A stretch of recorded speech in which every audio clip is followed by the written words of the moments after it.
Akkam jirtu hordoftoota keenya kun fayyaa showdha. An Dr. Naafiyaa Argeetuun jedhama. Arras dhimma fayyaatii fi fayyaa wal qabatan tokko tokko waliin haasa'uudhaaf dhufnee jirra. Guyyaa irratti wanti nuti waliin ilaallu yoo jiraate namoonni baay'een keessan gaaffiiwwan kanneen karaa inboxiis karaa keessan nu gaafachaa turtaniitu.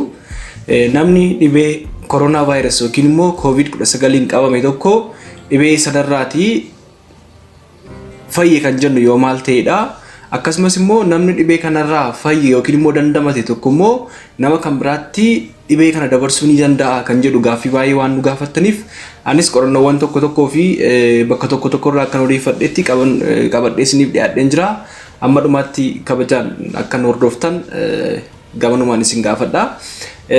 Akkuma beekamu dhibeen koronaa vaayirasii yookiin immoo COVID-19 kun dhibee hamaadha. Dhibee vaayirasiidhaan dhufudha. Namni tokko mallattoowwan dhibee kanaa baay'een keenya mallattoowwan dhibee kanaa maal akka ta'e beekna. Mallattoowwan dhibee kanaa yoo irratti mul'ate kanneen akka ho'ina qaamaa olaanaa, qufaa, goggogaa qufaasisuu, hafuura namatti cituu, dadhabbii qaamaa, mataa dhukkubbii ta'uu danda'a. Mallattoon kanaa irratti mul'ate namni tokko qorannoon godhamee fi dhibee kanaan qabamuun isaa erga mirkaneeffame booda gara isolation center yookiin immoo namni sun qofaatti adda baafamee yaaliin barbaachisu ni godhamaaf yookiin immoo nama waliin akka waliin argine godhama jechuudha. Erga akkas ta'e booda namni tokko qorannoowwan garaagaraa waan tokko tokko mirkaneessan baay'een ni jiru.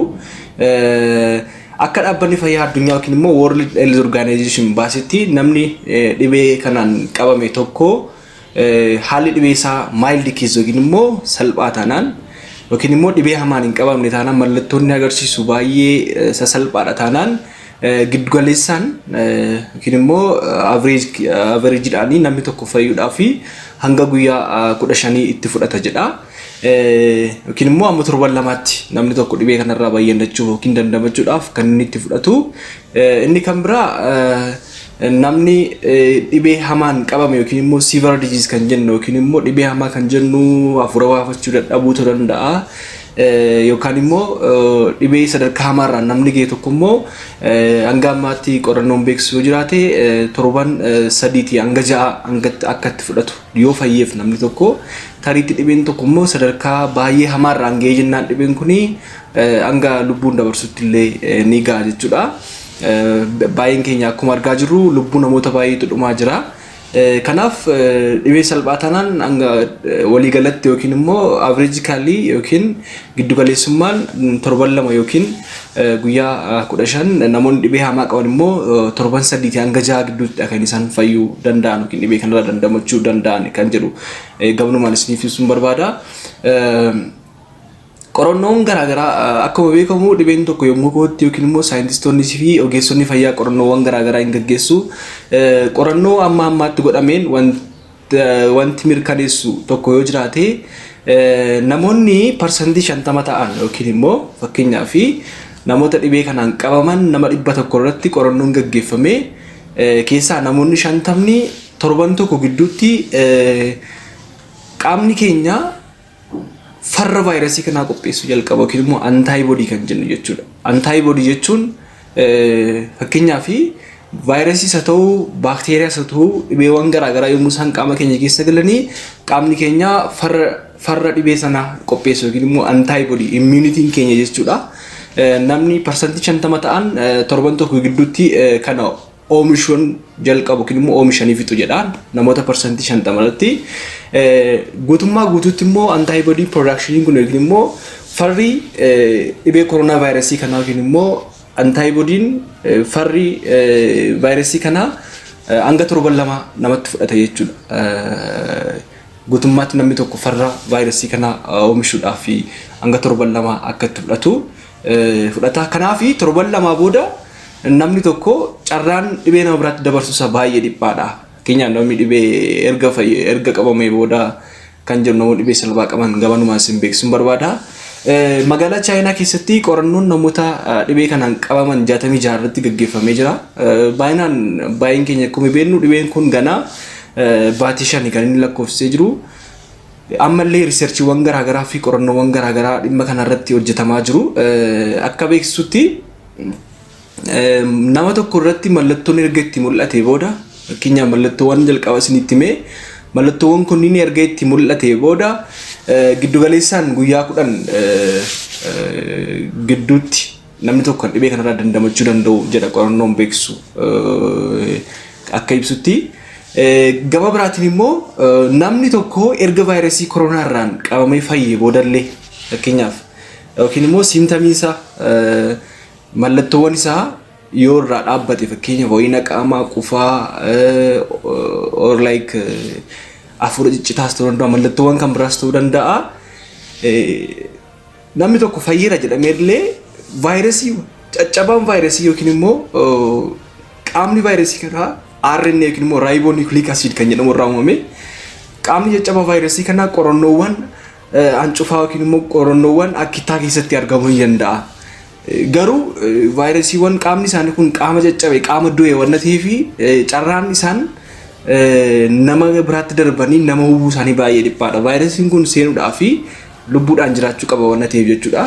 Kanaaf namni tokko dhibee kanarraa illee firii yoo ta'e illee yookiin immoo siimptamii kana mallattoowwan isaarraa bilisa yoo ta'e illee vaayirasiiwwan xixiqqaaccaawwan kun yookiin immoo qaamni isaa yookiin ribonucleic acid kan jennu kuni qorannoo kana keessatti mul'achuu akka danda'u gamanumaan akka nu beektan isiniif himuun barbaada.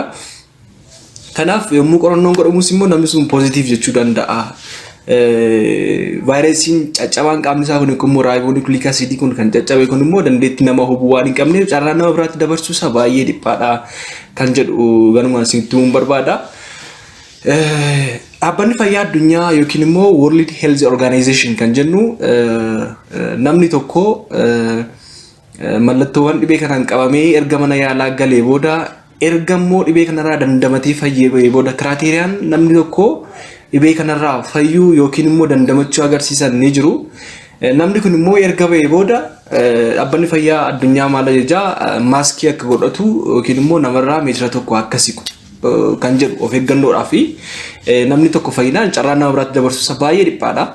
Keessattuu qorannoon godhamee fi qorannoo yeroo jennutti immoo PCR polymerase chain reaction vaayirasiin sun kan ilaalamu godhamee fi fayyaatii erga ba'ee booda of eeggannoomaaf jecha wantoota kan akka fayyadamu dhaabbanni fayyaa addunyaa wanta dubbatu qaba jechuudha. Center of Disease Control yookiin immoo Communicable Disease Control kan jennu Communicable Disease Controliin biyya Ameerikaa tokko immoo kan baase akka jedhutti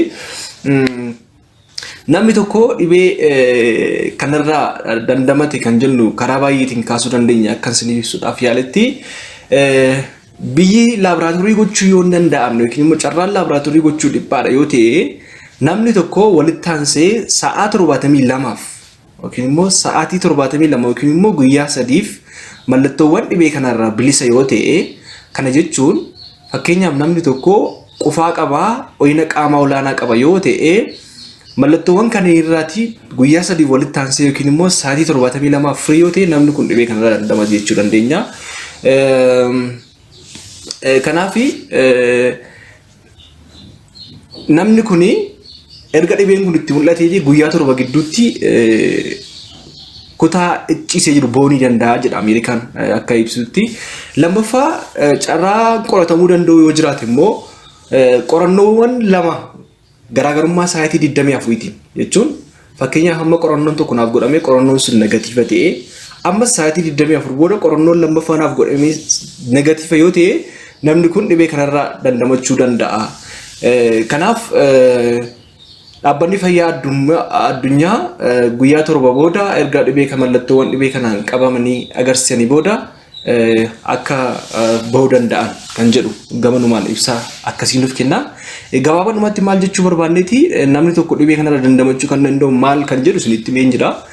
Namni tokko immoo dhibee kanarraa fayyee immoo dandamatee carraan nama biraatti dhibee kana dabarsuu baay'ee hin jiru jechuu dandeenya.